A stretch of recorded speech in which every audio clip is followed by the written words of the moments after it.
Immagini della terra dove fioriscono i limoni è il titolo della mostra fotografica che si è svolta ieri alla chiesa di Santo Spirito ad Agrigento. Evento guidato dal Centro Culturale Pierpaolo Pasolini, diretto da Maurizio Masone, in collaborazione con il Museum di Bagheria di Ezio Pagano. Questa è una mostra che nasce per essere fatta in Canada, dove già alcuni mesi fa è stata allestita e ha avuto anche grande successo. La riproposta ad Agrigento è una riproposta che è legata un po' alla mostra che c'è attualmente alle fabbriche chiaramontane. Io quest'anno faccio 50 anni di attività artistica come curatore di mostre, come gallerista e poi come direttore del Museo di Bagheria. Il notaio ha avuto la felice idea, e io lo ringrazio, di festeggiare questi 50 anni con il meglio della collezione del museo e per esigenze organizzative abbiamo tolto tutta la parte fotografica del museo, della collezione del museo.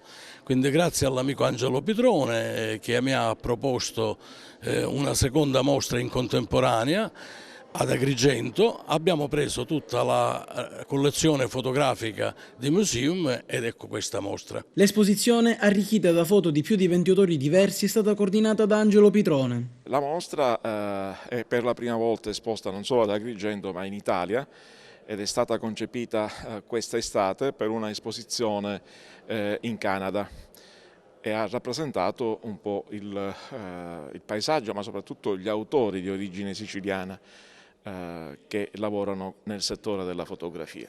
Ecco, più che la Sicilia c'è perché è il tema delle fotografie, ma il tema reale delle fotografie sono i fotografi che hanno avuto un'origine in Sicilia, tant'è che andiamo da Tornatore a Scianna, per dire più noti forse, Fosco Maraini o gli agrigentini come me, Angelo Pitrone, Tano Siracusa, Franco Carlisi, Ezio Ferreri di Palermo e tanti altri, sono 22 i fotografi in esposizione.